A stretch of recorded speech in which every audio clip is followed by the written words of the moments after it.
एक ठेकेदार तीन वेगळे कोटेशन। बारामती तालुक्यातील राज्य सरकारच्या एक राज्य एक गणवेश या योजनेतून स्काउट गाईड गणवेशात लाखोंचा गैरव्यवहार झाल्याचा आरोप माहिती अधिकार कार्यकर्ते पोपट धवडे यांनी केलाय।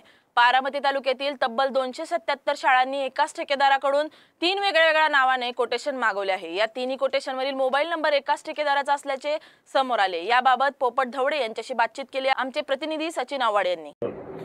नमस्कार, मी सचिन आव्हाड, लोकशिवाय मराठीमध्ये तुम्हा सर्वांचं स्वागत करतो।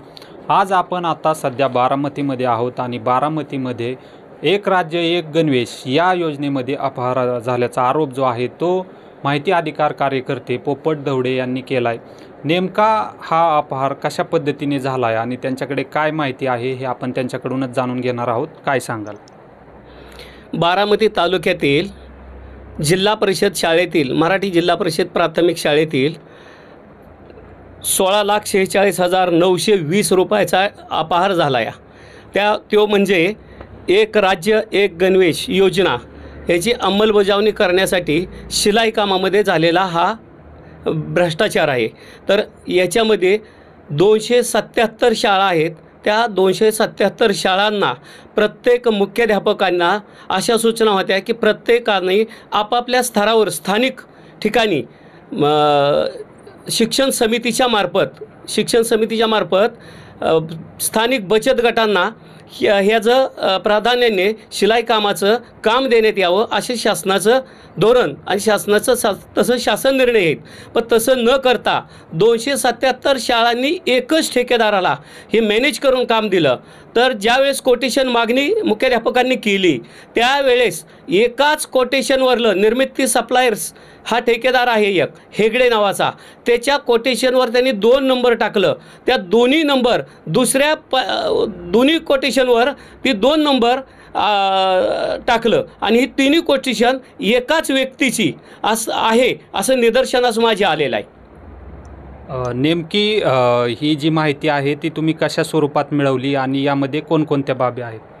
या स्वरूपात मी माहिती अधिकारात मिळवलेली आहे आणि त्याबाबत मुख्याध्यापकांनी सर्व प्रस्ताव बोगस आणि एकाच ठिकाणी तयार केलेला फॉर्मेट आहे आणि एकाच ठिकाणी फॉर्मेट तयार केला आणि प्रत्येकाला मुख्याध्यापकाला ती प्रस्ताव सादर करण्यासाठी प्रत्येक केंद्रात सादर केला। आता मग कुठल्या केंद्रात 15 मुख्याध्यापक शाळा, कुठं 20, कुठं 10 अशा केंद्रात टाकल्यानंतर प्रत्येक केंद्र प्रमुखांनी ती सर्व प्रस्ताव कोरे प्रत्येक मुख्याध्यापकाला दिले। त्यांनी कोरे दिलेले प्रस्ताव आहेत त्या मोकळ्या जागा फक्त भरायचं काम केलं आणि ती भरल्यानंतर प्रत्येकाच्या शाळेत किती विद्यार्थी आहेत, किती गणवेश द्यावा लागतात हे फक्त लिखाण केलं आणि प्रस्ताव परत ते पंचायत समितीकडे सादर केलं आणि प्रस्ताव सादर केल्यानंतर मग त्या ठिकाणी एकच ठेकेदार आहे हे दिसत असताना गट शिक्षण अधिकारी त्याची पडताळणी केली नाही, पाहणी केली नाही, तपासणी केली नाही। एकच ठेकेदार आहे 277 दिसत असताना सुद्धा त्याची कुठंही तपासणी न करता प्रत्येकाच्या त्या हेगडेच्या नावावर 277 मुख्याध्यापक शाळांचे पैसे ट्रान्सफर केले। याला प्रथमदर्शनी जबाबदार गट शिक्षण अधिकारी हे आहेत आणि 277 मुख्याध्यापक हेही आहेत।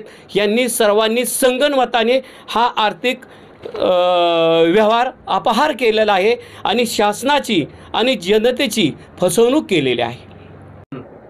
शालेय गणवेश अपहार प्रकरणाचं जे तुम्ही समोर आणलेलं आहे या बाबतीत पुढे काय कार्यवाही होवी काय वाटतं तुम्हाला? याबाबत मी जिल्हा परिषदेकडे मुख्याधिकारी यांच्याकडे तक्रार केलेली आहे। त्याच्यात 399 कागदपत्राचे पुरावे दाखल केलेले आहेत आणि शिवंदाची तक्रार केली। विभागीय आयुक्त, शिओ आणि शिक्षण आयुक्त आणि शिक्षण संचालक यांच्याकडे तक्रार केलेली आहे। त्या तक्रारीत मी असं म्हटलेलं आहे, आता या चौकशीचा फार्स न पाहता बोगस प्रस्ताव आहे, ठेकेदार एकच आहे, त्याच्यामुळं ह्या सर्वांच्या फौजदारी गुन्हे दाखल करून शासनाकडं जी बोगसगिरी झालेली आहे त्याच्याबाबत ह्यांच्याकडून सगळी वसूलपात्र रक्कम तात्काळ करण्यात यावी अशी मागणी मी केलेली।